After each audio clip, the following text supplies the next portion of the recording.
Hello. Well, that was a smooth, buttery smooth intro. I think that was the best yet. Oh, sorry, I interrupted. Sorry, that wasn't so smooth all of a sudden. You did also cough right at the start as well. You know, after all that. Perfect. After all that high energy intro, there you were. Anyway, right. Hello, everyone. I'm not sure who we got here. Let me just have a quick look at the comments and things. Right. So we got. Hello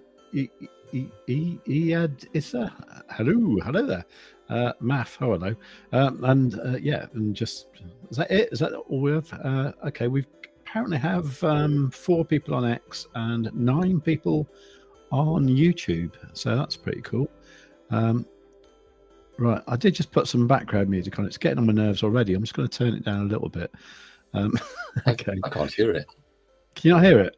No. Oh, maybe you can't actually. I'm not sure, but it's. I think it's there. Anyway, if anyone's in the comments, do say if you think if the music's irritating or wrong or you like it or whatever. Personally, I think it's like a 20-second loop that just goes on, and that's why it sort of gets on my nerves. Really, I kind of feel like writing a bit of music that's about like an hour long and then repeating that. But anyway, right, okay, right. My name's Saber Crypto from the YouTube channel called Saber Crypto, which is also the name of the X channel as well. Saber Crypto is also a website as well called sabercrypto.org, and Saber Crypto is the home of the TradingView indicator called Quadzilla, which was created by myself and Maff, who is with me right now. Maff is an amazing coder. And hello, how you doing? Hey, hello. Good to be here. I quite like Quadzilla, actually. You might have gathered that from previous live streams, I think. But yeah, how was your weekend? I mean, I had a very busy weekend, I have to say. Didn't you say that you were just playing with the code of Quadzilla all weekend? Yeah, exactly. I just promised myself at the start of the weekend that I would not do that. I would just spend the weekend actually just going outside, touching grass, as the saying goes. It's been a bit cliche now, but it didn't happen. Just ended up with, well, it was virtually the entire weekend. So. It was a bit rainy, wasn't it? You know, so it was a bit, yeah. Don't want to touch wet grass. No, it's rubbish. Yeah, I just thinking actually, sort of looking at this chart. Shouldn't say chart. No, it is a chart. Yeah. Yeah. Well, I thought I'd said graph for a minute, which is totally the wrong word, and also sounds quite rough in a Midlands accent as well. But looking at the chart here of Bitcoin versus the USD, I think these levels here, I think I drew them on because it's something that BlockPro from Crypto Saving Expert mentioned. I think that's why they're there, or did I draw them? I can't remember now. But anyway, whoever drew them, I mean, it was definitely me, but I'm not sure where I got the numbers from. Whoever put them here, that was rather brilliant, wasn't it? Because 114. Sure. Yeah, I'm pretty sure that was BlockPro. I'm just trying to think why he did that. I think he was looking at levels like that one over there, and yeah, I mean, you can really see looking at that where it does tie in. Is that between the 22nd and the 25th? The price dropped down and touched that line, the upper line. Oh yeah. And it's, yeah, I think pretty sure that. So and it's come back to meet that same point. Yeah, I tell you what, I'm really getting into this idea of like just really zooming out, onto like the weekly and monthly charts, and just looking right back at the whole picture and just seeing where the price has been before, because it really does. It really is what it's all about, isn't it? It's profound. I think just when you zoom out, because the saying, like, when in doubt, zoom out. Yeah. I used to see that as just kind of if you're panicking about the price Right. thing, then zoom out and you'll see the upward trend. But that's only a small part of it, isn't it? Yeah. The overall trend, really. Absolutely. Anyway, I'm actually just going to go to a clean chart, and then just have a look, say, on the what shall I do? 4-hour time frame, because I just want a quick look at Bitcoin, just to see how it is doing. I don't know what that's doing there. That was obviously something from a while ago.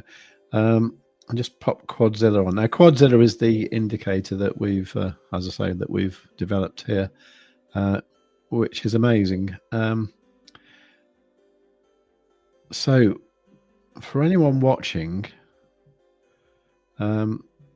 these lines here, these what we call the retracement lines, and these, well, the red ones appear when the price is falling, and generally what happens is pretty much exactly what happened here, where the price comes, hang on, let me get something like that.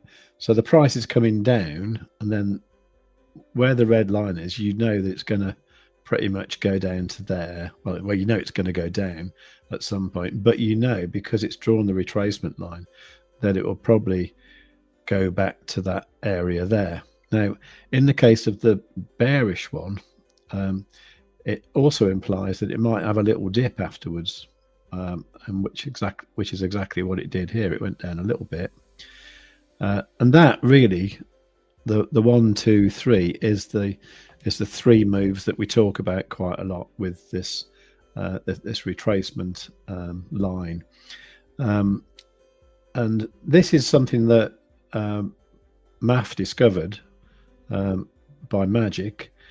I believe by accident, to be honest. By accident, yeah. It works, and it's amazing how it works. It's I mean, certainly, like for example here, when the price was going up, and you would be thinking, okay, everything's going really good, but because this line appeared probably when you were actually, it appears when the arrowhead appears, so it would have appeared when we were up about here. You kind of know at this point, you think, well, everything's quite rosy at the moment, but chances are we're going to come back to that level, and bang, it came back down. Now, that being a bullish one means that the price would go back up. It did actually dip a little bit lower first, but it did go back up. And we see this like all the time. It's just really, really good. Anyway, so I believe what you have to talk about today, Maff, is some things that are going to be part of the next version of Quadzilla. Yeah, that's right. And just before I do that, I'll just if you are going to use this indicator, by the way, and if you want it, just go to savercrypto.org/QZ. The link is in the description as well, and we can sort that out. There are a few steps to follow, but essentially you can get hold of this and have some fun with it. There is the actual page of the indicator itself, and bear in mind this isn't a free indicator that you can just search for on TradingView. It is an invite-only script because, quite frankly, there's a lot of work gone into it, and as much as we're a bunch of hippies and we'd love to make it open source for everyone, it's like it's getting to the stage where it's quite valuable, really, and yeah, it's just an awesome indicator, really. So it is an invite-only script. Anyway, but the point is, the actual notes here are actually really, really good. And if you ever want to know anything about certain aspects of it, it is pretty much all here. Maff has also done an amazing Medium article about this as well that includes pretty much everything with examples and everything. But this will tell you what the momentum oscillator does, what the convergence band does, what the background colors are all about, what the super down and super up, which are super powerful, by the way, what they do, what the trend shield is, which is probably the slightly confusing part about the indicator, but once you understand it, it's great. And also the EMA trend lines that it uses as well. So all this information is here on the actual page for the indicator. So do make good use of that. And I suppose I'm not sure if I can do it, but if I can, I will try and add some extra links here to the Medium article maybe that you've done. Yeah, that'd be good actually, because that obviously the Medium article has all the screenshots and things, and it kind of ties it all together really. But just how to use the whole indicator together. Although I think in this section here I'm sort of limited by about that many characters. Okay. So and it's supposed to be about how to get access, but I'll have a look at that anyway. But all the links that we are mentioning, that I've been mentioning, are available. If you go to savethecrypto.org, you'll find this site here. And well, by the way, these are some exchanges that we are affiliated with, and basically the deal is if you sign up to these exchanges and you actually trade on them, then we will give you access to Quadzilla, and we do need you to actually trade on them, not just sign up and never use it. That's not really playing the game, and that's going to be the case for the next 30 people. After that, we are going to introduce a fee for it.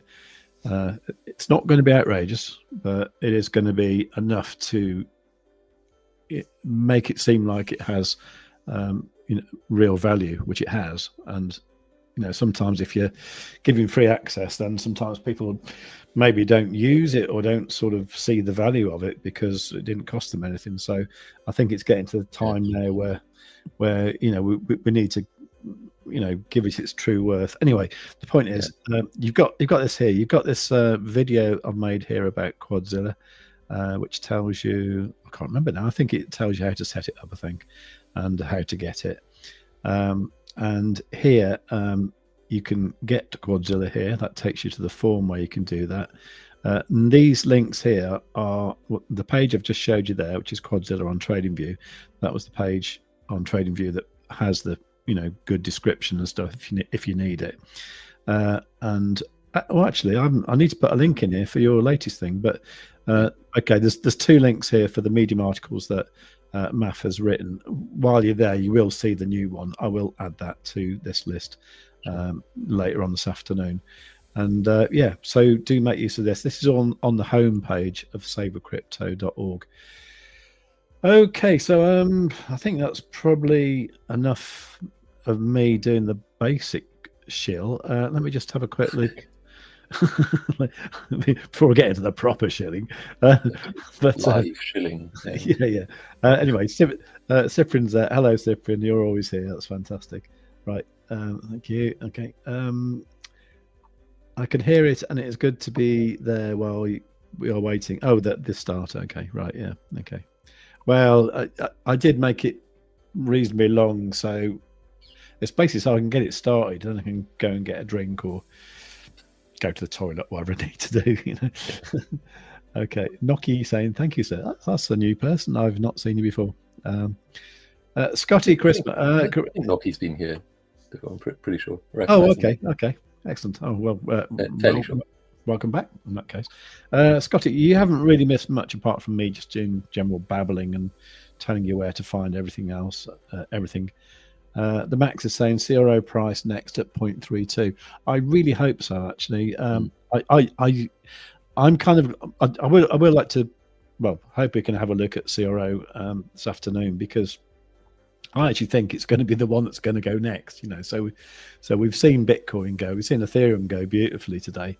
And Solana's gone up as well, and I think CRO's next. Well, maybe not next, but I think it's due to go up. A lot. I think it does seem like when it goes, it's going to really go. And it won't just be another quick pump and dump like we've kind of seen with the news-driven events.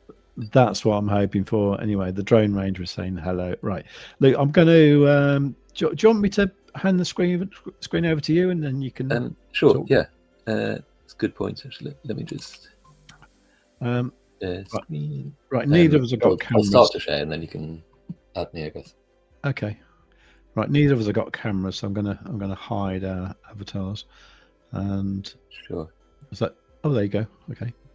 Oh, am I now sharing? That I'm is sharing you, my isn't it? screen. That is you, isn't it? Yes, it is.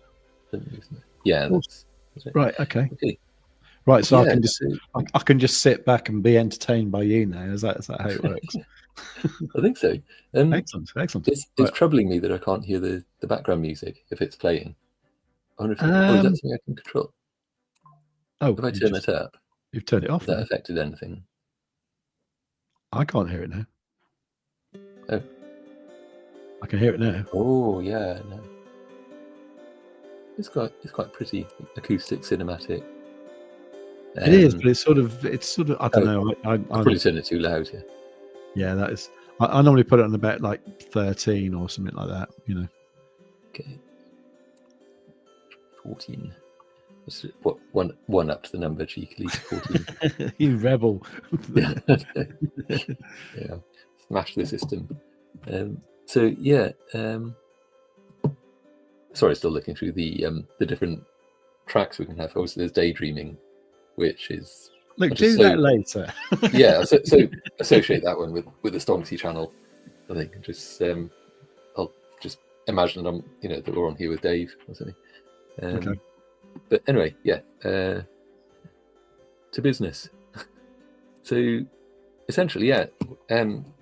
What I was going to do is go through initially a quick price analysis of, I suppose, mainly Solana, Bitcoin, probably CRO a bit later, because one of the things we promised was, I guess, the exact date that CRO will surge to $1. I did notice you put that in the title, and I thought that's very brave. Yeah. Or you're just going to blatantly say that's clickbait. I would never admit to the fact that I did just put that in as clickbait.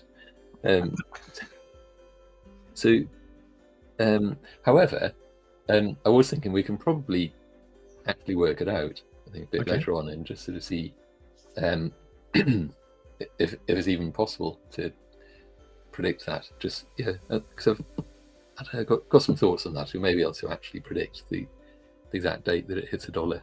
Brilliant. Excuse me, sorry.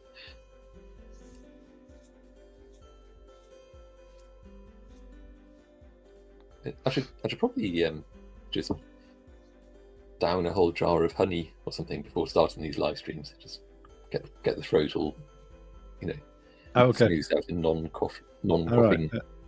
Anyway, so live with Winnie the Pooh.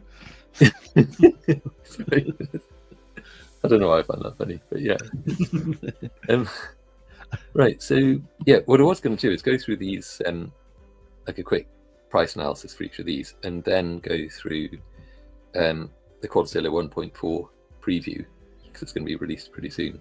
It's a massive preview, to be honest. But then I was thinking, well, why don't we just preview 1.4 and then go through the price analysis with that version rather than with with 1.3 is what we're currently showing. Should we just do that? If you want to, yeah. Okay. I mean, it'll mess up my notes, something rotten. Cause, but yeah, we can try it. So, do it however you like. Yeah, let's kind of do that. So, as I was saying, it's showing 1.3 at the moment. If I just kind of bring in 1.4, what you might notice is that it suddenly showed up a few additional retracements levels and things. It also just happened to show up the 9 EMA just because I've got that in the settings. But it's so if I just switch it off just for a moment, a bit more. And also maybe if I just do that as well. Show. So in terms of what's different, down here in the sort of momentum area of the indicator, not much has changed down there. A little bit, which I'll go through, but it's largely the same. But the real changes in this version are, to be honest, kind of up here. So to be honest, I'm also kind of starting to think maybe 1.4 is the version that we start charging for. I'm not sure. We'll probably have to chat about that. Okay. But thinking about it. So anyway, yeah, so just do that again. Maybe find a better area. What's showing up? Nothing much. I was hoping that'd be more dramatic. But yeah, let's hide 1.3. Just minimize that. So what have we got that's new in 1.4? So simultaneous retracements. So with the retracement pattern, so it shows these levels like that one down there. If you squint, there's actually a couple of bullish retracements shown up there. In 1.3, it would only show one of each type at a time. So if you've got a bearish retracement here,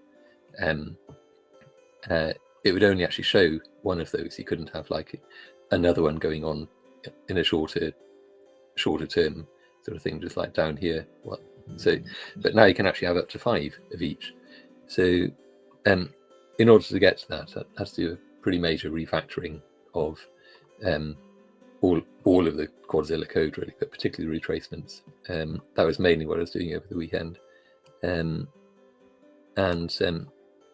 So just to sort of allow for that, made it all much more sort of object oriented behind the scenes, I suppose, with user defined types and so on. So it will all fun, but it kind of allows this now.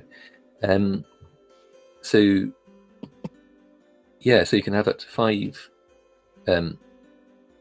bearish retracements at a time and up to 5 bullish retracements at a time. So you can have a lot going on there at the same time.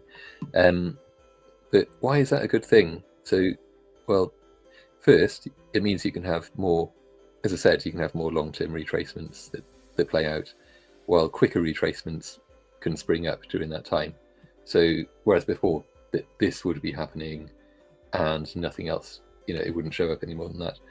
And it kind of unleashes all sorts of other enhancements, like we could have at some near future point, we could have retracements that are based on different EMAs, for example. So like here, the retracement level is kind of based at the moment on the 21 and 55 EMAs, but you could similarly have that based on maybe the 9 and the 21, in which case these would start to appear a lot sooner.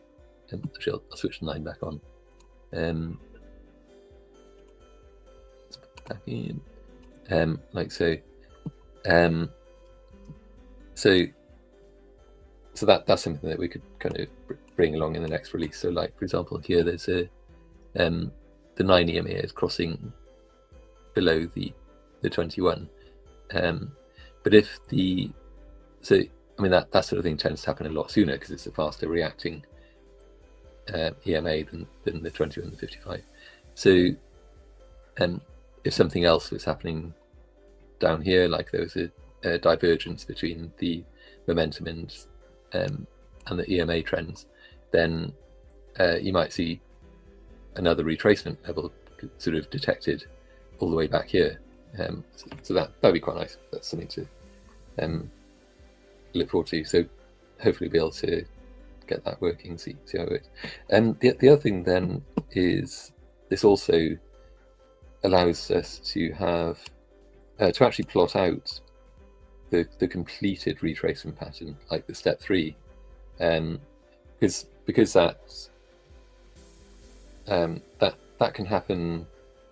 It can end up taking a lot longer to play out because in 1.3 you only really see step 1 and step 2 of the retracement. Like in here you get the step 1 is the down, and then step 2 is the coming back at, well, really this bit. Step 2 coming up, it's retraced up to this line, and then step 3 would be once it's kind of come back down again, retraced. So that's the other part of 1.4, is that we now have that additional step playing out. So step 3, so it draws the whole thing. So in this case, this bearish retracement, you get the down, you get the up, and now you also get the down. So after the price has come up to the retracement level, just goes like, aha, that bit's happened. Now we're into step 3. So it continues drawing with a thinner line, and that'll keep going until the price comes back down to that line, kind of like so. Here's an example where what's happening there. Yeah, so in this one, the another bearish retracement. So it's a down up down. So in this case, the down up, the steps 1 and 2, kind of happened very, very quickly. So you got the whereas detected, you got the down, then the up.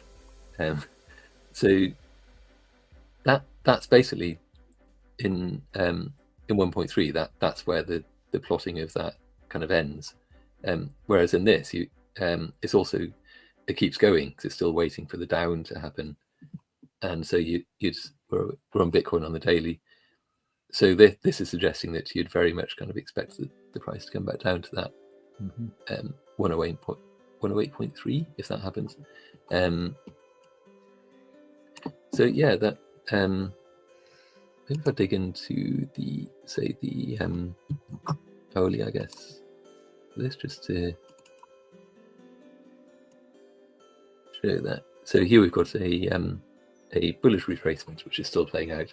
So you have it's the other way around for the bullish. So you get the up, down, up. So this is still kind of on the step 1, waiting for step 2 to hit the line and come down. And then step 3 would be the back up again. So that one's still in motion. And that's, funnily enough, that's kind of near to the other one. That's 111.7. Over here, this is one that played out pretty nicely. So another bullish retracement just here. So we get the up, we get the down, and then you see the dotted line. So you get the down, then you get the up to finish off step 3. So you get the from the up, you get the first retracement back down and below. You always expect it to go below, and then you get the up coming back up to, and at this stage you obviously want the price to retrace and then just keep on going. In this case, just you get a bit of that, but it does complete. So there's that. Here's a bearish, so down, up, down. This one happens quite quickly, and you start to notice this more and more actually, that when these play out, they often do play out quite quickly like this. It obviously depends on the market conditions, but in this, and on the time frame, of course. So in this case, we had the down, we had the up, and then just immediately in the next bar, the next candle, we had the down. So retracement back up, then retracement back down, which it caught. Zoom back a bit there. This one, yeah. So this is an example of now what the sort of thing we would see. If I just to show this a bit, I'll switch that back on and switch that one off. So in 1.3, you would get that. You get that bearish retracement where essentially you got the down and the up, and that's as far as it draws. It's so once step 2 has retraced back up, it just finishes with a like dot just to indicate, oh yeah, there's really a bit more to this, but you'll have to use your imagination or maybe just draw a line along for that. So you get the down, up, and then the down. However, in 1.4, just switch it back on. So two things have happened here really. So you still get that retracement, but we also got this one happening so it kind of picked up where this one left off, but because it's kind of on the same bar, I think, as where this one finished. That's why 1.3 didn't draw that, because it was still kind of finishing off this previous one. Whereas now, so you get that one played out, and then this one is just kind of picked up. Oh, hey, you finished there. Yeah, I'll just pick it up from here then. In fact, so this one would have detected a new retracement, but actually probably from the same thing happening. So here we had the 21 EMA crossing below the 55, right, and it just picked it up from the exact same cross under, the same cross happening. That plus the kind of shenanigans going on down here at the momentum, where this is all turning around and saying, the market looks exhausted. We might be expecting upside here, but this is saying, whoa, wait a minute, there's still downside. the trend is steeply heading down, and we had that cross as well. So this picks up, and this is kind of confirming, really. It's saying that's still happening. So it continues along there. And also that plays out incredibly nicely as well. So you get the down, you get the up, and in this case the third part, the down, just draws there. But again, it happens really quickly. So you get this, it draws in that downward triangle, saying, which it confirms. It's saying, yeah, this is really likely we're going to get a bearish retracement back down. So you might want to strongly think about shorting just here. Bit of a scalp, but hey. And sure, yeah, boom, down. So the step 3 stops just there because it's retraced essentially back down. But at that point, it's hopefully you're in a short position and that's in play. Down here, meanwhile, it caught this, the up, down, up as well. Yeah. Well, I suppose more to the point is if you'd have decided to long it at the bottom, then you'd have been, well, you'd certainly have a target for your take profit from the bottom, wouldn't you? Because yeah, definitely, exactly that, which would have been awesome. Yeah, it's surprising how often that these levels do play out. They become they define support and resistance lines for exactly that sort of thing. So you kind of see where it's going to retrace to, and quite often you can sort of tell whether it's going to be this sort of retracement where it just kind of pokes its head up and comes back down, or if it's going to do that and carry on. Well, obviously, if it's a bullish retracement, you'd expect it to keep going on up, sort of at the end of that step 2. So kind of like that. So that did the bullish retracement, so up, down, up, and like whoomp up. So that would have been quite a nice long right there, if you'd sort of followed that one. Just to show for a second this, I might be getting into the long weeds a bit here, but just do say if this is going into a bit too much detail. But just to illustrate how this one was picked up and the fact that it came back to that same line. If we go into the settings for a second, and so for the new step 3, that there's this setting here now. So also draw. So you can switch that off if you want. If you don't want it drawing step 3 for whatever reason, you can stop that. And it would give up after this many bars if the price didn't retrace to complete the whole thing. You've also got this stop drawing step 2 after a number of bars. I've massively increased that. That used to be in 1.3, that's like 80 or 85. Whereas now, because we can have these multiple retracement levels drawing at the same time, being able to extend that, so it just keeps on drawing that. But it just, for the sake of this, just to show that began. Oh, sorry, yeah. In fact, talking about this one. So if if the overall retracement pattern is detected within that many bars off the cross, then it triggers. But if I reduce that to, say, some ridiculously low number like 2, actually both then disappear, so I'll just increment that by 1. Another one. Better bring it to 6 or something. There you go. So that one appears.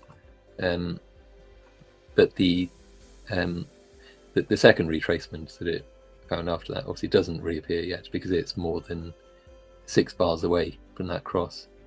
Right. So if I bink, bring up another one, bink again. I want to stop binking. 10. Is that, wow, it was actually right on the limit then. 11. There you go. So it just picked that one up from that. I think any more than 12, and it might have been probably not the most reliable after that. So 12 is still kind of the optimum, I think, for finding these things reliably. Yeah, there's that. So how did you come up with that? Did you just sort of try things and just go through tons of charts? Like finding 12 is the optimum number. Yeah, basically just lots and lots of staring at different charts, different time frames, Okay. and just trying different numbers. Right. If you appreciate that, then please do give the video, the live stream, a great big fat like. Please do, and make sure you are subscribed, because that is some dedication there. That's amazing. Yeah. It's like a safari thing, isn't it? It's like photography out in the savannah, hiding among the tall grass or something. Until you finally spot a penguin in the wild.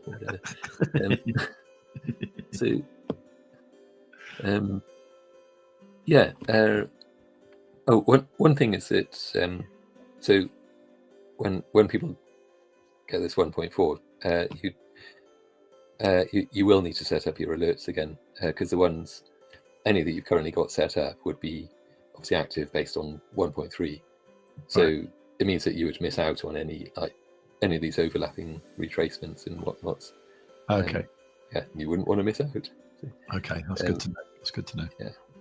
And other stuff then that's in 1.4. So a bit of a tidy up in the settings. So I kind of had to remove a couple of things like the retracements line width and colors. So I'm not sure if anyone ever particularly changed those anyway. So like this width is always set to 2, and then the step 3 one, it just draws it as 1, so you can differentiate them a bit in a slightly darker color. So it might seem a bit mean,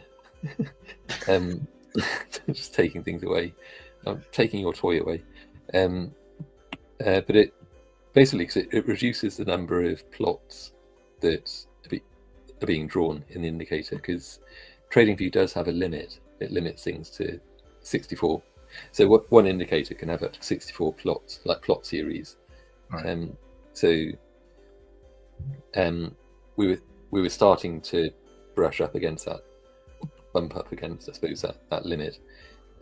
So had to sort of reduce, because it's really weird. So things like color settings and so on, even if it's just plotting a line, if it's taking the color from a color setting, that counts as an extra plot, an extra series. So even though it's a setting that will remain static for all the time that it's drawing, so it's a bit odd. Whereas if I just give it a hardwired color or hardwired line width or whatever, then it doesn't count that. It doesn't like double it or triple it, right, or whatever. So things like that, it's a bit weird. So I had to go through just really thinking about for each one, just do we actually need that as a setting? So I know there are certain things like for the background colors, people had requested being able to change those colors in the Telegram chat, like quite some way back. So I have kept those. Okay. So those you can still change those. But certain other ones are removed. Also, the because obviously each of these EMAs counts as a plot series as well. But I removed the SMA 200 because I don't know if anyone was actually using it anyway. I mean, possibly. I added it originally because I was using it. I went through a phase of liking the SMA 200, Okay. but just haven't used it for a long time. Obviously, it's still there. You can bring it up in the built-in TradingView indicators anyway. Yeah. If you wanted that, so it's still available through TradingView. Yeah. So what else? So yeah, I've done some tweaking of the trend shield adaptive shading for a similar reason actually. It's but also the trend shield is a bit more accurate now. Okay. You can see any. I was hoping for a quick example there. Hope it's still accurate enough that it still draws. Oh, there's a bit. Yeah. So like, but it's bring this up for a second. That's kind of interesting. I think that's broken. Looking at that now, yeah. Sorry, I need to fix that. That's why this isn't released yet. That's completely theft. Okay. Realized. So yeah, I'll fix that. There's a good one. Oh, it's only the bearish one that I've left up. So yeah, the for the bullish trend shield, yeah, that's kind of drawing. So you can probably see a slight difference there. Is that? Yeah. Is that? So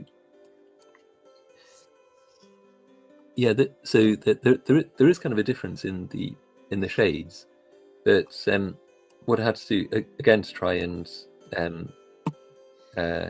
cut down on the number of plot series that this was like taking up, rather than it just being like a color calculation, it's now just based on maybe one of three possible shades, including the opacity of the shade. So that kind of actually drastically reduced the number of plot series. Okay. So there was that. But also, to be honest, I think it's kind of a slight improvement. And as I was saying, I mean, you can't really see it there, but the accuracy of these improved slightly. So generally, like when it's starting to fade out, it's a bit more meaningful now when it's doing that fading. Like here, for example, price is coming down, so that definite downward trend. So now it's a lot more faded. You can't really see it because the convergence band is kind of in the way a bit there for that.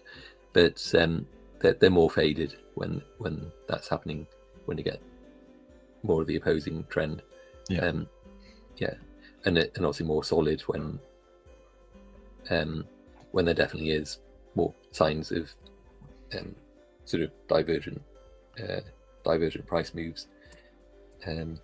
So yeah, the final thing in 1.4 that I could think of, what else did I change? Like when making these notes, was a bit of stats. In some ways, to be honest, it's kind of my favourite bit as well. I'll just do that because this actually shows some stats around the retracement patterns. If I bring that up, so down here we've got, so this is switched off by default because it very quickly just gets in the way. And I'll start with this step one. Actually, it's switched on. So in a second, there we go. So for the present chart, obviously, the present asset pair and time frame you're looking at.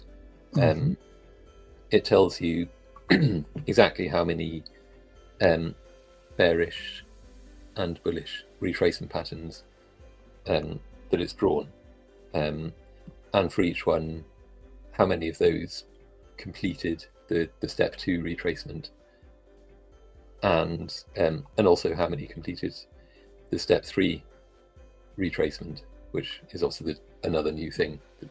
So I had to actually, to be able to show the complete stats, I had to add the step 3 sort of drawing as well, so it actually completes what it's showing. Right. So let's close that for a moment. The percents that it's showing are basically like for step 2, it's what percent is that of that. Which is pretty straightforward. But then for step 3, this is what percent is that number of that number. So viewing it as kind of overall,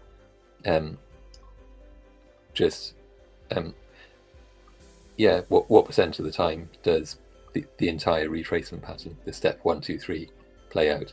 But you can change that. So actually, I'll come back to that in just a second. So just to I can't think why you would want to change it, to be honest. But there's a very good reason.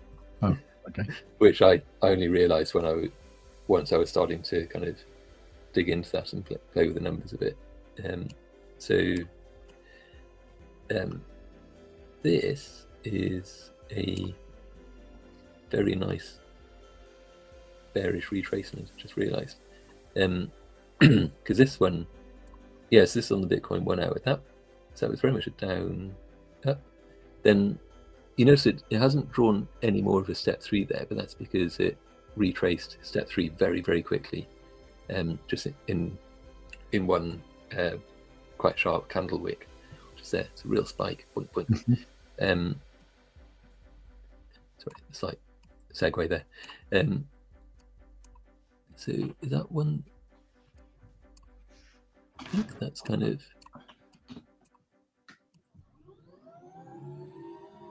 done the same thing there. It's okay because it's kind of that way around. So here's in fact, finally we also get an example of the bullish retracement in play, and also another bullish retracement kind of fires up during that time. So you can essentially look at this and in fact, there's a bunch of them there. So like that bullish retracement played out, then this one picked up like a relay race, and it kind of carried on, drew the step 3. So you kind of got the up, down, up, and kind of retraced. And while that was happening, this one kicked in as well to get kind of the up, down, up, to the end of that. So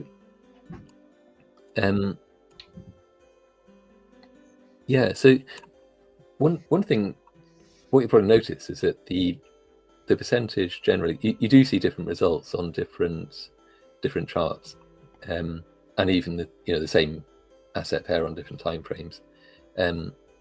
So you notice that the percentages are very high, which I was rather pleased about. Incredibly high, actually. So that's actually, is that date correct? It's going back to the was it first 2023 01? Yeah, it's 23,000 candles. I don't think that, in fact, to be honest, that's probably a bit misleading as well, because the actual plotting that you see happening of all this stuff, I think it only actually goes back 500 bars into the past. I think I'll have to check that, but I think as I do this, it's still like draws back 500 bars. See, but essentially with this, then so to be honest, this kind of changes things in quite a big way. I think seeing these stats. I mean, if we get time, I'll go through some of the other the other assets as well, and just kind of compare the percentages. But also just to show why you might want this percent to be based on this number rather than this number. So say for you're in, actually, what's a good example here? I don't know, probably this one is the one I've been looking at. So you're in this trade, and so you've basically, so the price is up here. You've decided, well, hey, this showed up, so it's compute it is a 95%. Oh, sorry, bullish, 91.19% likelihood that in my trade the price is going to come back down to this line, just based on past performance, or never being a guarantee of future results, blah blah blah. But yeah, so 91% chance that this is going to play out. So yeah, I'm going to run with that. Short. Oh, keep it going. Short. That worked out pretty well. Now we're down here and thinking like, well, okay, this is also saying, because it's drawing step 3, it's also saying that the price is going to come back to this level. But this isn't a 93% likelihood that that's going to happen, because that's based on just the step 1. So like if there are cases where the step 2 may not have completed, like it just gave up drawing them. But if you actually want the percent of how likely is it that this is going to play out correctly, just purely based on the past performance there, so that's why you kind of want it in that particular scenario to be based on this number, because step 2 is completed, it kind of retraced like there. So now you want how likely is it that it's going to come back to that, based on the fact that that's happened, not based on the fact that this happened over here, if you see what I mean. So that's why if I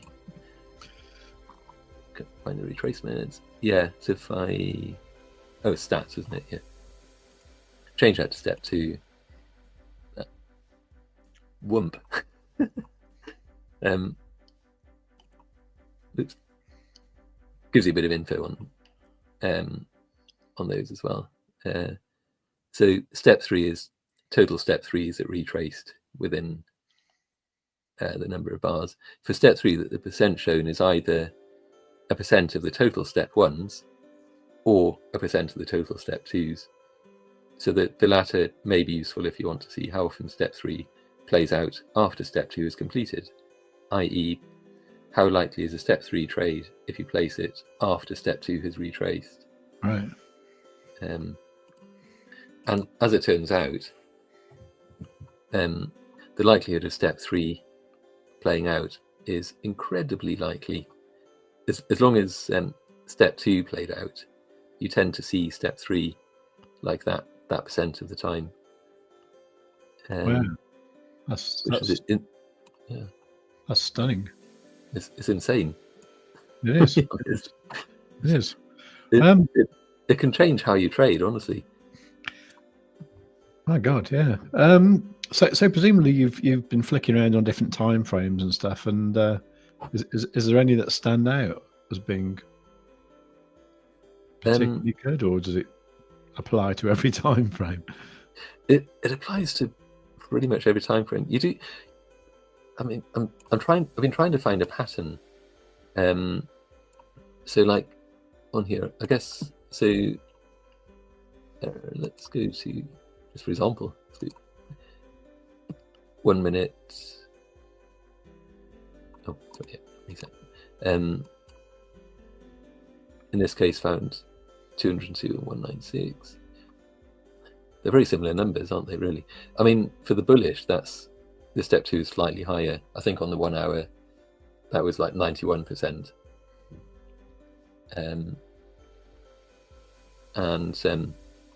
Yeah, so bearish. I can't remember. I can't remember what that was for 1 hour.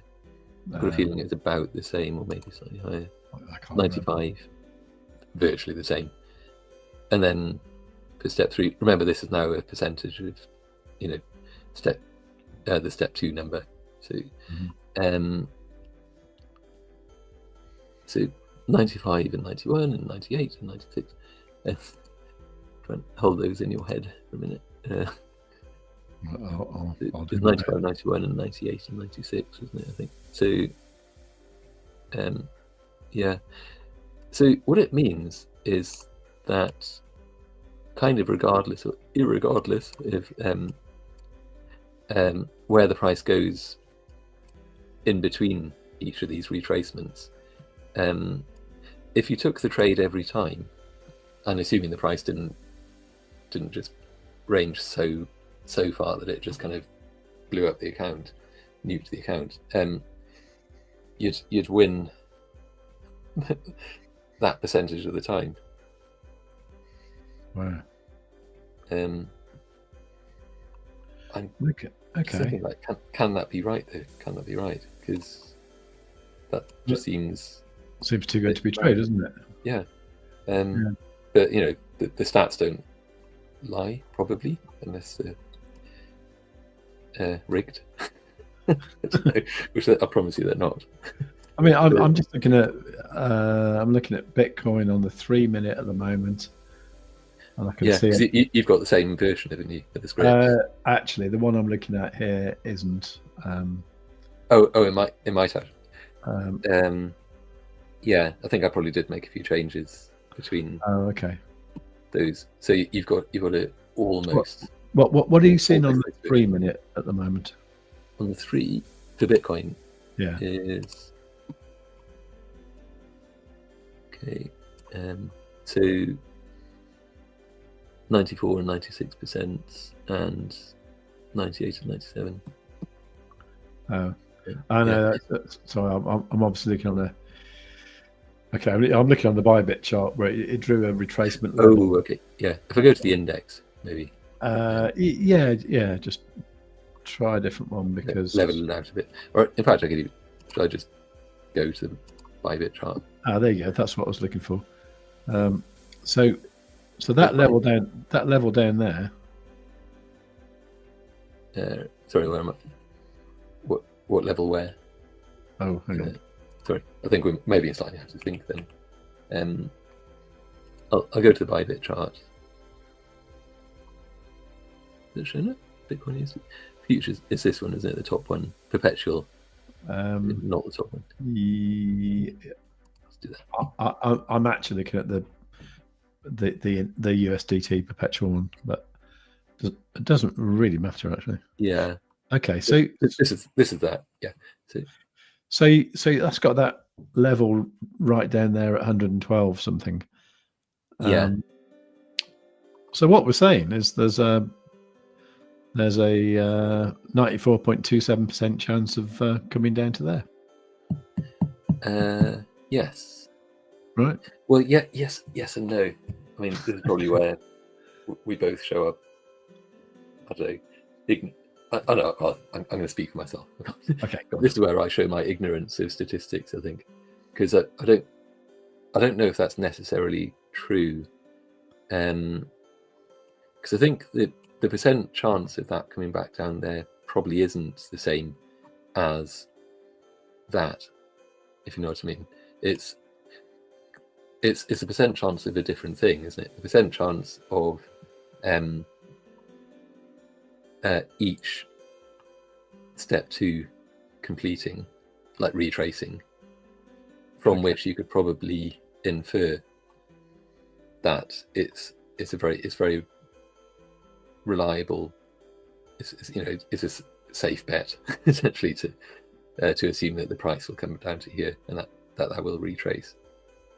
Yeah. Does that make sense? So it probably is that percent. I'm probably just weaseling that one, but I think it's not quite the same as saying there's a 96% chance it'll come down. There's 96% chance that each retracement will happen. Okay. I don't know. I'm probably weaseling my words into knots, I think. But, so it's quite likely that very likely actually.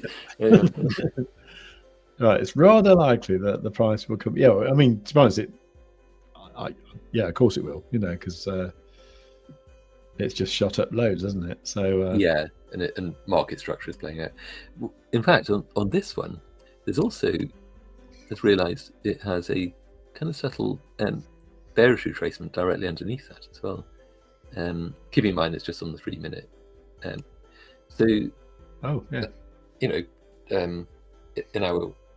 kind of probably slightly messed up world of highly abused statistics, we could say there's double the odds that the price is going to come down here because there's 2 retracements saying it will. Does that work? Yeah. You could average them. You could say, I mean that's actually the step 3 that's playing out there on that bearish line. So the step 2 had already played out. It did a very quick down up, and now it's waiting for the down to happen again, and maybe the price will drop below that even. Oh right, so that's just that little wick there that did the step 1 and 2, yeah, exactly. It was like blink and you miss it, really. Right. It's like just down in the up, and then obviously just carried on up. That one there almost touched the line, didn't quite on that candle. So it's still waiting for the down to come back down. So for the bearish, still 97% chance that it'll come back down to there. And weasel words notwithstanding, there's a 96.4% chance it'll come down to there for the bullish. 96.53% chance, because it's still on step 2. Step 2 is happening. It'll come back down to very similar percents as it turns out. If you wanted to, because this is still playing out step 2, the odds of step 3 playing out as well, we could kind of switch the stats to that. The odds of that would be 93% of the entire retracement pattern playing out.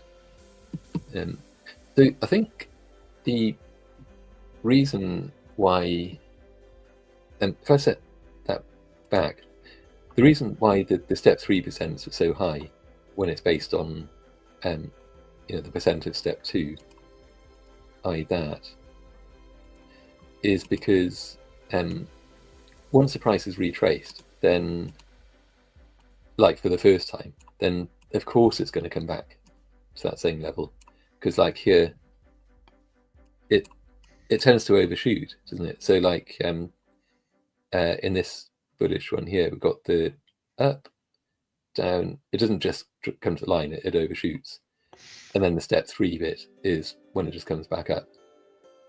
So it's kind of like, of course it's going to do that. Yeah. Except when it doesn't, for the remaining few percent, the outliers.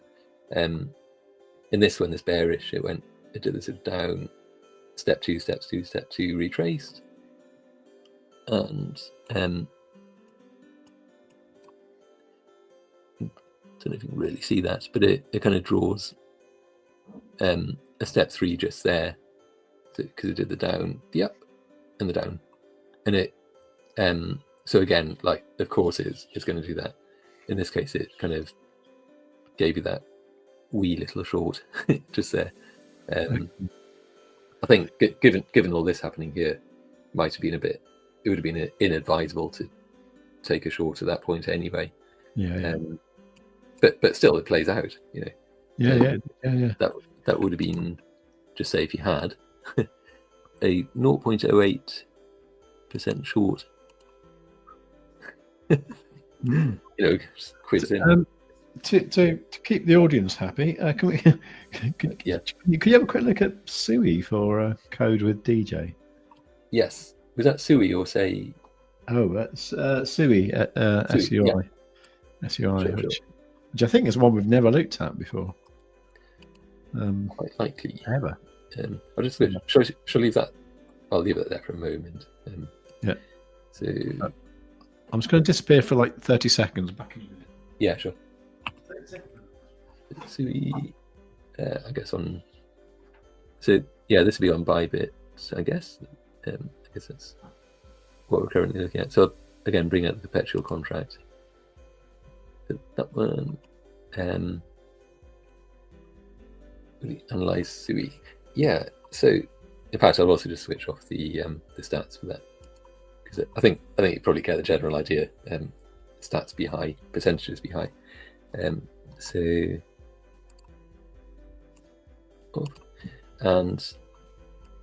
okay, let's start by looking at this on the 1 day. Have you entered, so Coder DJ, have you entered a trade in this, or have you bought in at a particular level or anything like that?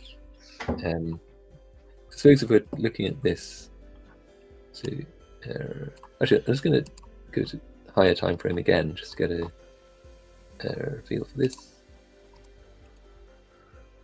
I am back, by the way. You're back. Okay. Yeah. Just thinking, if I was like Eric Crown, I would have done this so much more naturally. This would already be, just. Oh wow! Look at that. So this is on the weekly. What's interesting here is that the convergence band only has the red, so we don't get a convergence band for a lot of that at that time, because it's there obviously wasn't the price history before that. So then eventually it kicks in. So yeah,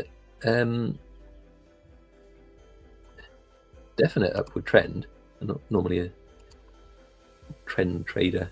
Well, I probably am, to be honest. I just don't like to admit it. So yeah, I drew that badly. I'll draw that more better over there. Yeah, so kind of expecting, or maybe even that. Could look at it in terms of no, actually that's better, isn't it? So we're kind of almost like front running the trend at the moment in that sense. Probably draw in some more lines and stuff. So maybe there. I mean, I'm sure I will put in that one. Missed. A bit higher. Maybe there. Is that really its own thing, but it doesn't really tie in with very much, does it? Put in anyway. High, and low. Well, lots of lows. So you've got various ranges. I mean, like that one. Again, what's that kind of tying in with? Not very much. Maybe it's a lot of it is that lack of price history on that. I mean, we are on the weekly after all. Just dive back to the daily at least, and so on here. So yeah, this range. So it's already been doing that. So it kind of hit up into this upper range for a bit. That was back towards the end of July. Retracement level there told us that was obviously going to come back down, which it did pretty sharpish actually. Woo. And sit that down, but also that we could be pretty confident, in the 90th percentile, that it's going to head back up again, which it does. Yeah. And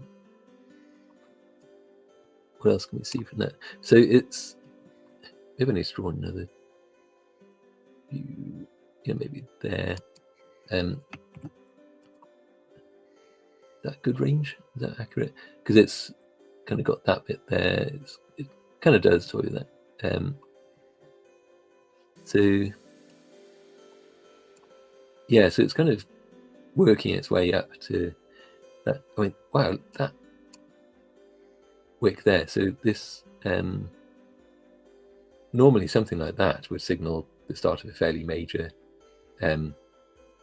downward price move, because that, just looking at the bearish wick on there, that really suggests a top. Normally the price has kind of ground its way up, and then, so unless there's something news driven that's just bucked that trend, so instead we had a bit of liquidity build up just there before it kind of carried on it.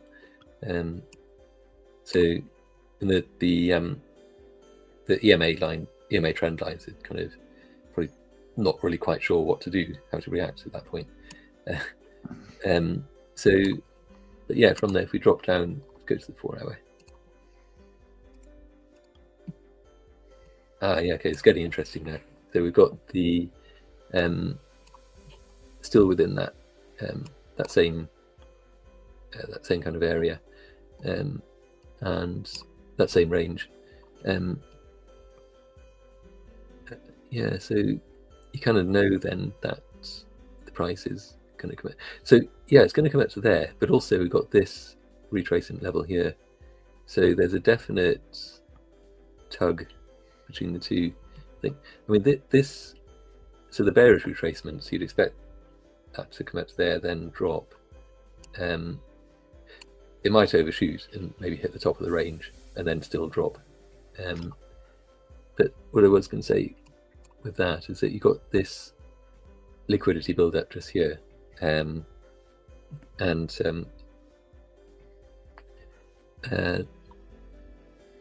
so that's like a price magnet, isn't it? When you that sort of thing. So you'd fully expect, because there are some open orders just there, so that's going to draw the price up to that sort of level anyway, maybe even to the top of the wick. But down here, there's also just got some similar bit of build up there as well. All of these bits really. So yeah, you could fully expect that. I mean, it's coming down at the moment. It's in that sort of undecided zone. So but there's going to be ranging. It might find its way up to there, maybe a bit higher before it drops down to the. So it feels like it's going to just keep on ranging for a bit, unless something else happens that's external to it, like either Bitcoin pumping like crazy, or alt season kicking into high gear, and Bitcoin dominance dropping. So if we drop to the 1 hour, that is really cool though. How Quadzilla's kind of drawn a range in there for you, hasn't it? Essentially, it did. Yeah, it's quite funny. Like, so this one. Oh, come back. That was a fairly major bearish retracement. So that's still valid. It just stops drawing it because it's ridiculous. It's over such a long period of time. Right. So that kind of went back to, in fact, back to 25th of August, but that's on the 1 hour. Right. So yeah, we could expect, is that 3.61? It hit it as well, quite nicely, to be honest. So that, again, talk about Quadzilla drawing in the the upper range there. It's bang on, isn't it? Because it's just do that. I get that so wrong. It's just there. There we go. Close enough.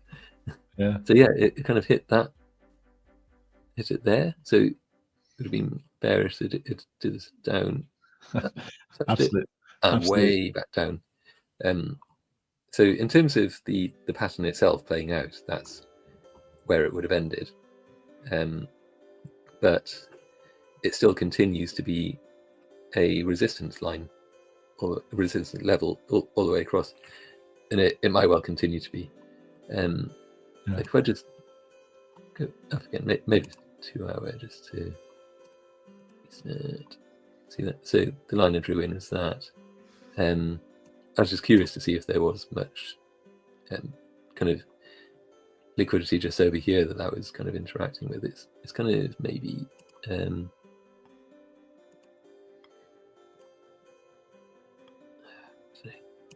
maybe that area, I suppose, just sort of, not very convincingly, but I guess there's some build up just there. So, oh yeah, so it's a 2 hour. So if you go, maybe it should drop to the 30, no, not 30 seconds, 30 minute. Mind you, 30 second look pretty interesting. You know, there's a lot going on there. So on here, so there is a remember that. So yeah, kind of a that's a step 3 of the bearish retracement there playing out. So that did the down, and the and obviously still waiting for the final down to come back to that, which is at 3.45. Yeah. So again, we've got a range. That played out quite well there. There's an up, down, up. Yeah. So actually, just checking back on the comments. Oh, hey, Spud. Oh, hello, Spud. Joined in. Awesome. Hi. So pleased to see you there. Yeah, indeed. Slap the like button. What? I feel honoured to have Spud here. Amazing. And we've got another Dave. We've got different Dave. Alt Dave. So yeah, welcome on. So I was going to say, Coda DJ. Was there anything in particular that you were interested in for Sui, or was it really just when price go up, when moves? Yeah. That's usually it, isn't it? It's sort of, so you know, this is happening, this is happening. Yeah, but is it up or down? Yeah. So, yeah. I mean, any videos like this? I mean, to me, I'm always just waiting for that. Yeah. I mean, to me, it looked like it was going to go up a little bit more and then struggle at that red retracement line that you had. Yeah, essentially that.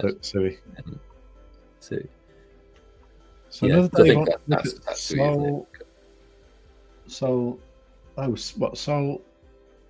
OSC, Sol versus Sui. Okay, I don't know how to do that. Oh, is that a comment? Yeah, this one here. Have a look at. Okay. Sol. Okay, different charts, I guess. Sol USD and Sui USD. Oh, I see. I thought you meant compared with. Okay.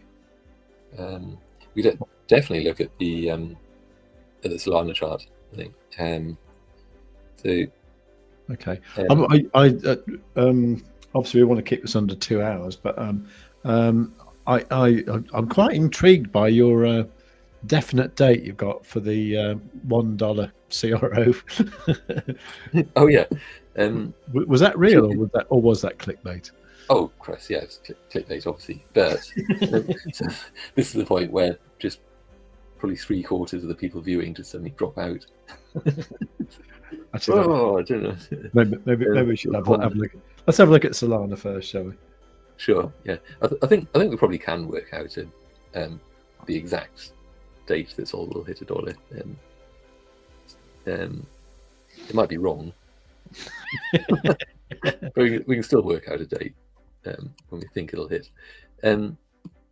Yeah. Oh, Solana. Yeah, I did quite a lot of drawing on this. If I come back out to be just the one day, I'll try and zip through this a little bit. So earlier in the week, I tweeted out that there was also I put this into the Telegram chat as well. That we had this kind of on the 2-day. Oh, let me go to the 2-day. On the 2-day, we had this bearish order block, which shows up like so. Let's do a bit of that. And yeah, so at the time when I tweeted that, the price is kind of down here somewhere, I guess, maybe there. And I was saying that, we're all very, very bullish on Solana, but when it kind of comes up into this order block that was showing, kind of from all the way back there, then we're kind of going to see just some severe sell pressure. So Solana's going to kind of gradually kind of grind its way up, I expect. We'll see some rejections. If I just sorry about the whiplash you're going to get, they'll drop down from there to the 1 hour from the 2 day. It's kind of what's happening. So on here, it kind of did that. So it was kind of doing this ranging build up of liquidity and so on.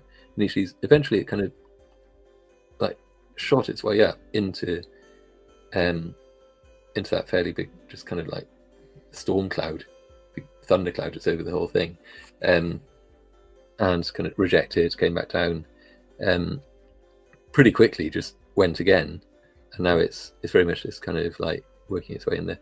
Might still expect some just to complete some of these structures, to come back down, because like this, I can't remember what time frame I was on when I drew that.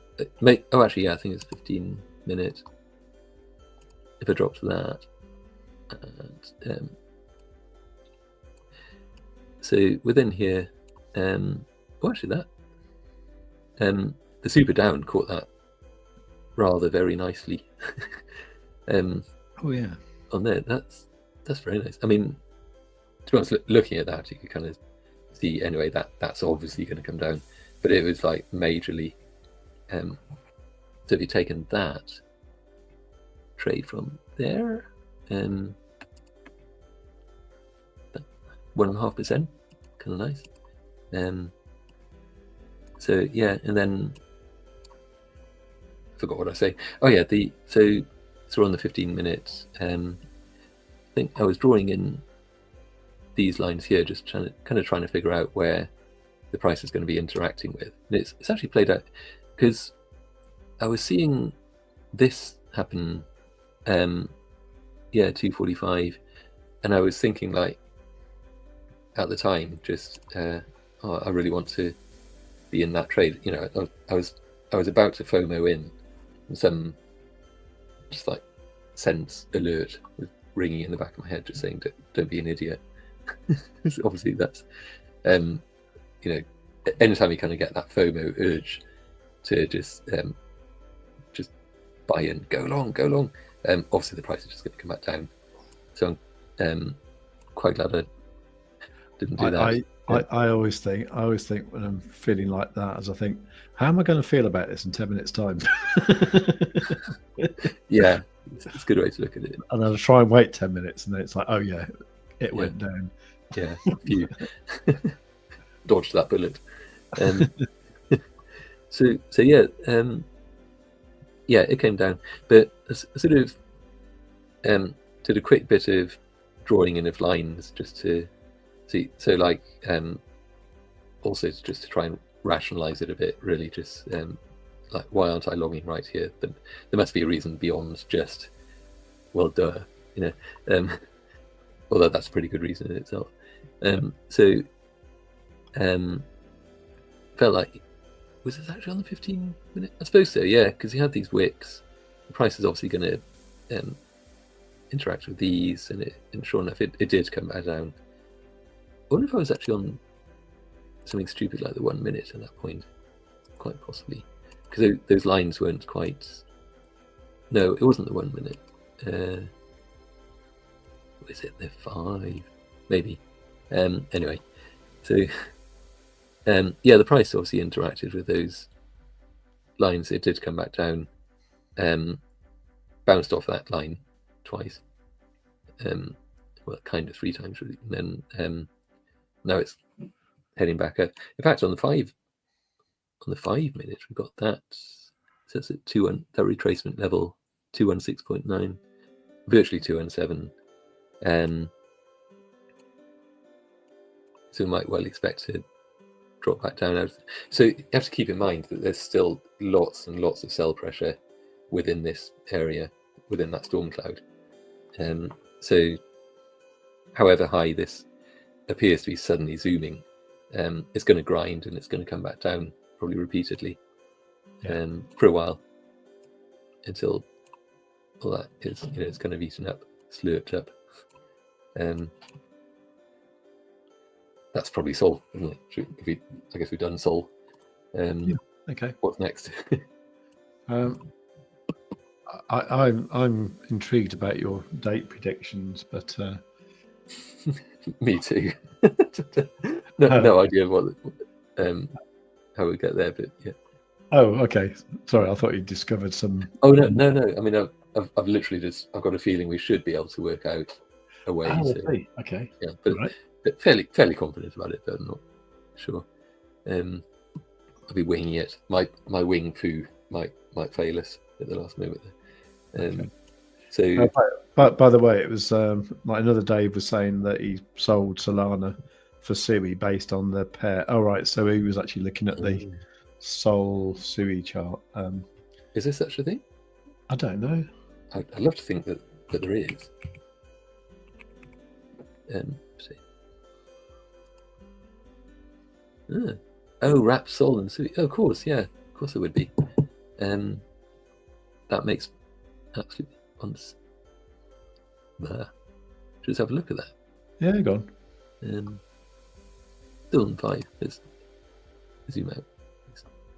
4 hour. Okay. Wow, that's a chart. That's a scary chart. That's a spiky chart. Yeah. That's a low liquidity chart, I'd say. Yeah, that's true. Yeah. But generally, yeah. Okay, right. So Solana's worth a lot compared to Sui, so that would make sense to swap Sol for Sui, wouldn't it? Yeah. So yeah, I can see why you did that another Dave. Yeah. So we've also got Chippy Watch that we try and do each week. Should we jump over to Chippy for a second? Yeah, sure. Sure. So how many minutes have we got left if we're trying to keep it under the 2 hours? About half an hour. Okay, half a minute. Okay, half an hour. Yeah. Okay, so I think also for this segment we really need some kind of just musical intro to music. It's Chippy Watch. Oh, okay. I'll have a think about that. It's actually themed in some way, wouldn't it? With yeah. I was thinking, like, what noise does a fish make? But, they're normally quite quiet in my experience. Yeah, they flap around. Flop. I was gonna pick my guitar up there, and it's downstairs, but never mind. So yeah, Chippy Watch. So what we tend to do is zoom out. We go out to the 1 day. I'm so bullish for Chippy, to be honest. Good. And also, any time that we talk about Chippy, it literally does make me feel hungry for fish and chips. So it's probably a good thing.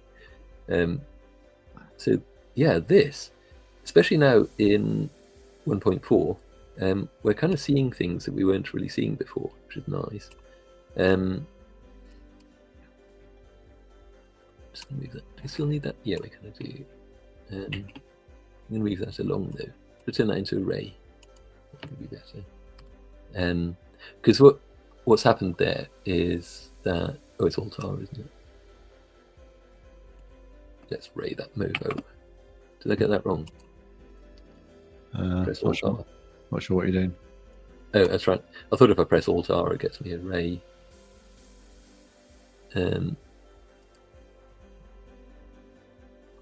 I mean, like a right-hand ray, horizontal ray. Oh, it's all J. Okay, right, like the band. So okay, Alt J. Yeah, that's what I wanted. So yeah, so yeah, when we first started kind of looking at this, there was Oh my word! Sorry, I'm not doing this in a very slick way, am I? 'Cause I'm chopping and changing, but I just noticed that level is bloody hell. That's just bang on. Oh Jesus! That should be illegal. You feel like that just predicted the top right there. Bloody hell. Anyway, sorry. So yeah, this. Yeah, sorry. That's actually really thrown me. I know that is. Yeah. Okay. Right. We've found the Holy Grail. Yeah. So to just. Oh man. Okay. So. This does have similarities with the infinite improbability drive, actually. It really does. Yeah. Just feed it a really hot cup of tea. Yeah. Brownie in motion. You know? So. Yeah, when we first started looking at this, there was this line. Well, in fact, there were two, because there's also this point where Jordan, that Martini guy, started to, I guess, buy back the Chippy coins in preparation for Chippy 2.0. And obviously, we kind of saw this mega pump happening during that. So at the time, keep in mind, obviously, that this isn't leverage, isn't like a perpetual chart or anything like that. It's purely spot, and obviously it's against Solana. Yeah, when that happened, Quadzilla kind of drew in this retracement line, strongly suggesting that that's so like without that kind of price influence going on, that's the price that it would want to return to. So I don't think we're going to see that happen, right. Just because there's obviously so much activity and momentum and just good bullish stuff going on with Chippy coin now. So artificial pumping. Well, yeah, I mean, obviously it started that way. I think now there's much more of a kind of, you know, that there's the activity is there, isn't it? The attention and so on. So yeah, so I think if none of that was happening, if it's purely technicals based, then that's the level that the price would return to. However, what we also noted at the time was that there was also this retracement level, which had completed, but then we kind of drew in what was that dotted line just now. And this is actually back when the price is up here still, saying like, well, you know, even though it's not going to return to there, but you kind of could see it maybe returning to this level. Yeah. So hence kind of extended that line at the time. And sure enough, that's uncannily exactly what happened. In fact, it's kind of interacted with that level. It's come back down, bounced off it, coming down, bounced off it again. Might happen again. Who knows? But also it, Quadzilla even drew in that new retracement, kind of short-lived retracement level, but it's like a reinforcement of the fact that that's an important level right there. So I mean, I've still been kind of DCAing into Chippy coins, I suppose, like Sol cost averaging, I suppose, SCAing into Chippy bit by bit.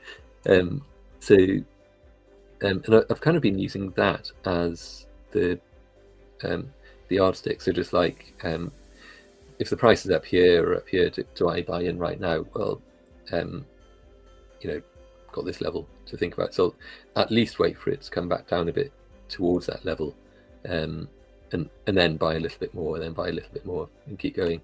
Never sold any, but just yeah. So just keep on doing that, and then I think probably once we see this kind of a range just there, isn't it? Maybe from there. Once we see that, try again. Where did I draw from? Is it there? Yeah. Yeah, once we see the price just kind of really break out of that area, that zone range, break out of that range, then probably just continue to DCA into the price as it kind of works its way up. That's the plan anyway. It's also possible that Chippy 2.0 gets released and something like that happens.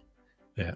In which case I'll be probably wishing that I'd DCA'd quite a bit more while it's down here. But that's how it always works out. So that'll be fundamentals based when that happens over here. But in the meantime, we just kind of try and buy in smartly as we can on that. Yeah. Nice. Very nice. Very nice. Yeah. And that's your weekly Chippy watch. Excellent. Yeah, I just realised what I should have done is I should have posted that in the Chippy Telegram group. Remind me next time, and I'll do that as we're doing it.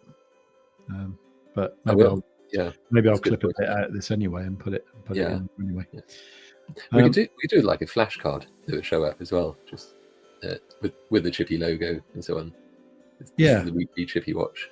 Yeah. No, I think it's a good thing to do, especially on a Wednesday, because that gives you time to get some Chippy on Thursday, ready for Friday, and then that's when it usually pumps, isn't it? Yeah, and then that's dinner sorted. Yeah, for another week. Yeah.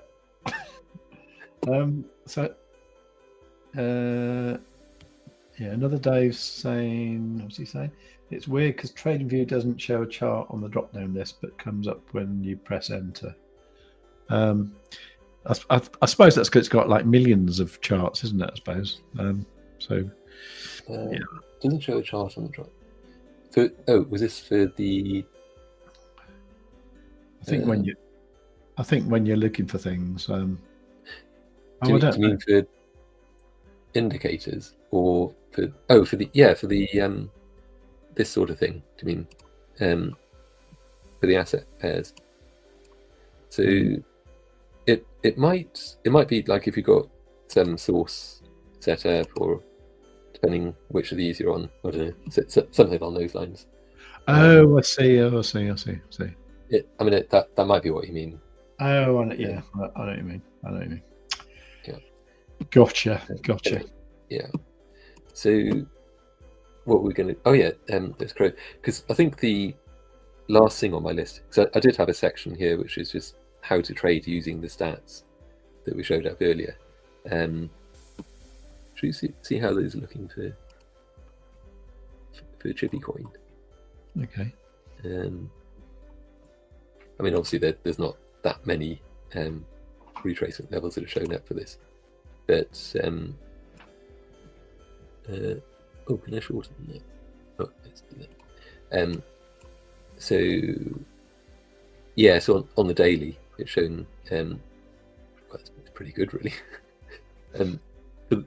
For the bullish, it's saying it started to. So one of them completed. One thing with this is that it actually counts things slightly not in its favor in terms of stats. So if there's a retracement that's still playing out, it still counts that number here. So like, in fact, the one, so it's counted 2 bullish retracements, of which it completed, I think back here somewhere, wherever it was, it completed that, so that's why it's got that 1. But this one is still in play, hasn't retraced yet, so that's why that's only showing 1 and 50%. And I think, in fact, none of them, or neither of them so far, has completed step 3. But the bearish is, it showed 4 of them are completed step 2, and 4 of them completed step 3, which is nice. But that's probably nothing to do with anything, to be honest. What were we? Oh yeah, we were going to go to CRO. The headline. I mean, to be honest, it's a bit of a weird chart because obviously because it's had a bit of a pump, and it's it's only comparable with levels from like 2020 or something. That's true. Actually, this is CRO on Glowfin. I just realised. Should we switch that to? Yeah. If you look at the actual crypto.com one. Yeah, that's a good point. Because that's only got like a year's worth of. Bring it up on here. Yeah. If you actually look for. I think it's because you had the P there. I think that Kronos. That's how it usually shows up, isn't it? Get rid of that P. Just have that one. That'll probably do. There might be a lag. Are you looking? Oh, I see. Which screen are you looking at? Oh, sorry. Yeah. You're looking at the YouTube one. Yeah, sorry, I was looking at the YouTube one. Yeah, right. Okay. Right. Yeah. So do you want the Kronos USD spot or the? I've just been looking at the spot one because. Let's do that. Okay. I don't know why. But I have. Yeah, probably the majority of the time look at it in terms of just buying and selling CRO rather than. Well, to be honest, I've completely forgotten there was a perpetual one okay. Because it's not available in the UK. Yeah, sure. Yeah. So in fact, stats are pretty good for that. So this is still on the daily. It's got 11 of each type and 100%. Come on, get it better. Yeah. This is it. Yeah. Okay. This is really interesting because this is still step 3 as a percent of step 2, but that's surprisingly low. And then for the bullish, that's horrendously low. So 11. I mean, it's not that big a whatchamacallit thing. Yeah, there's just not many of them. Yeah. Yeah. So 63% is kind of low, but then of the ones that did play out, it completed step 3 every time for those. So it's kind of. I think if I dropped to maybe a 1 hour, then that's much more like it then. It's like a proper chart then that it can sink its teeth into or whatever. But I'll just switch the stats off just though I love to see them because it's amazing. So yeah, it's very sort of Empire State Building type of news-driven chart formation there, isn't it? Price formation. So yeah, it was some Trump thing or something. Yeah. He opened his mouth and something like that. Yeah, crows came out. Yeah. So yeah, what I found interesting on this was that it on actually back on the daily, or maybe the 4 hour. Where was it? Oh yeah, the thing we're looking at was actually that, wasn't it? Maybe not on the 4 hour. The 1 hour, which is back where we were. Yeah, this was. Sorry, my voice is going very squeaky. I'm not quite sure why. This was. This was just kind of like naturally. It's following quite a nice upward trend already. Then obviously that happened. Sort of the Black Swan trumpety Trump moment, but then it because it was doing that, wasn't it? Maybe if it had kind of, it might have been something like that, or if that hadn't happened, you might expect it to have just been kind of following that kind of trend. So it's very much front running its own trend there at the moment. But I do think if that hadn't happened, we might have seen it just kind of working its way upwards there, having bottomed on that. And again, Quadzilla kind of having. Remember, this is messed up in this version, so just ignore that. This pre-release. So, yeah, Quadzilla having told us that that's, that the price had bottomed right there. The convergence band had narrowed down to the size of a thong or something. Yeah. And like about a pixel wide or whatever. And yeah, we had the background turning green saying just go long, essentially. Or check everything else and consider going long. And also we had this kind of liquidity buildup happening there. I've drawn that really badly. Kind of happening there. So yeah, that was happening. You kind of tell that there was and especially that wick there as well, the downward wick after all that, and then whoomp back up. You can see that the price is reversing at that point. It's coming around, and then sure enough, this kind of works its way back up. So yeah, I think that would have just carried on working its way back up thusly, but instead it kind of went even more bullish, but it's probably going to revert to whatever it's doing there, I would think. Yeah, because on there, oops, you kind of see there's actually should draw the other part of that, maybe there ish. There's actually all sorts happening on this because there's that as well. And also, to be honest, I'm doing this on the wrong time frame. But I think Block Pro would be angry if he sees this. Hope he isn't watching.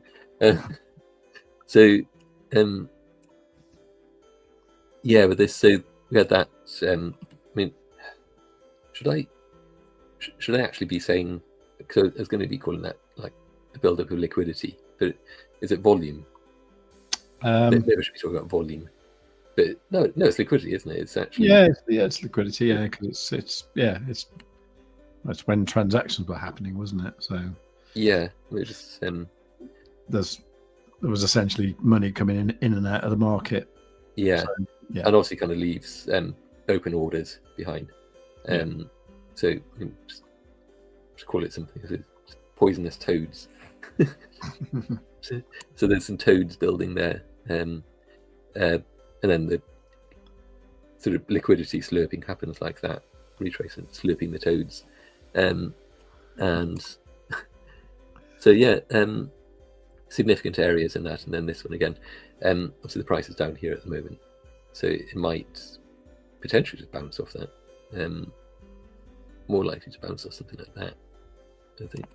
And that one, of course, should zoom in. Teeny tiny text, teeny tiny screen. So that one, probably there. See, it's very much interacting with that level right now, which is all kind of that, which is, I mean, that. What's that one? That's a good one. Should draw that one in. Because you've got that bit there, and as it comes across, it touches it again, touches that line again. So it might well hit that again, and then work its way up, and in effect, kind of still be working its way up that sort of just escalator heading up. So that's that. If we do want to figure out from that when exactly CRO is going to hit a dollar. I don't know, very much in uncharted territory. I don't know. I've got a flipping clue. But if we draw in, it's back there, isn't it? That's our target. Last time, how long did it take to get from the current price, which is kind of there, isn't it? You could say it's from there. You could say, if we're already on the way, it's from there to there. It took, well, it didn't hit $1, of course, but you could say that it took 28 days. Oh, okay. Yeah. And that's overshot slightly because it's over here, but given it's got a little bit further to go, it took 28 days to get to $1 from its current price last time, and that was obviously, October 20. It's like peak bull run at that point, isn't it? If I remember, it's just lots of FOMOing, lots of energy. Was that when they did the Super Bowl ad? Was that about I 2021? think it was, yeah, but it was also, it was pretty much the peak of the bull market, wasn't it? Yeah, that probably marked the peak. I think it was all about the same time, actually. Yeah. So Matt Damon telling everyone to be brave. Yeah. As everyone's kind of running towards the cliff line, like frothy mouthed lemmings. Yeah. And then so based on that, so here we are. Should do that again. So 28 days. What, from today? That'll be the Wednesday, the 8th of October at 23 minutes past 6. Yeah. I mean, I've got, what is that just there? I've got 13th of October. Did I draw that wrong? Okay. Oh, yeah. Actually, what date did you say? Oh, well, I just Googled 28 days from today, and it said Wednesday, the 8th of October. Oh, okay. I think, yeah, because I actually drew that in from a few days late. Yeah, that's rubbish. That's terrible. Let's try that again. So, to be fair, that's not the most convincing argument I've ever heard. But keep in mind, this is on the weekly chart, so that looks ridiculously steep. Although bear in mind, interest rate release and all that, everything's probably priced in. Sort of, that could be it, and that could be the end of the bull market as well. End of the bull run. It ties in, doesn't it? Yeah. So that's uncanny. So, I mean, shockingly as well, Quadzilla called this run on the weekly chart. It kind of said, like, hey, you may want to consider going long right here for 2 weeks running. I know. Oh no, it's 1 week running, so I just got that drawn wide. Oh wow, that's on the weekly. Yeah, it's on the weekly. So, in fact, I ought to replace that. Disappeared. I will warn you, we've got about 5 minutes left. Okay, this is going to end very suddenly, isn't it? Lights off. So I did that wrong as well. So it was that. So in conclusion, then, to say, that's gone to the 29th. Which day did you say? 8th of October, was it? No, 13th. 13th. Should we call it 13th? All right. Yeah, go on, 13th. Yeah. And so if we were to draw in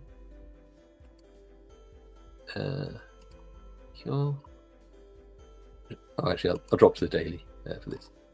Be a bit more convincing. There we go. Come back.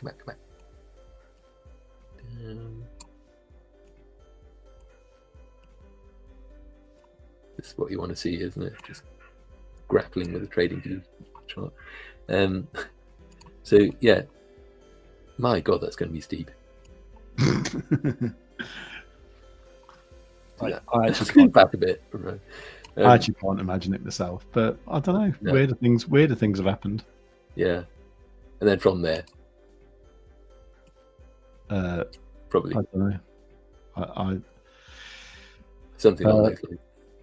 I want $2 and then I can buy a small house. Yeah. Oh, yeah. Well, we could do that for next week. Just the $2 price, exact dates predicted. Yeah. There we go. So, Yeah, we've got to sort them. I mean, I think it's going to follow that price exactly, to be honest. It's To within each little wobble. What do they say? It's inevitable. Yeah. It is. It's this be exactly as predicted. It's a given. It's a given. I don't think anyone's watching anymore. People just walked out in disgust. Okay. Well, there's actually quite a few on X, but I never believe that. Are they posting? Is anyone in there posting comments? No. I really hope you are. No, even just if they're me. behind comments. Just me. Yeah. Anyway. Okay. Well, we've got about 3 minutes left, so just time for the outro, really. So I was just going to say thank you to everyone who's come along anyway. Please do click like on the way out. Get Quadzilla from savercrypto.org/QZ or scan the QR code that's up in the top corner. So this is the abrupt end. So it's goodbye from me and... Oh, and goodbye from me as well. All right, Sorry, I wasn't expecting that.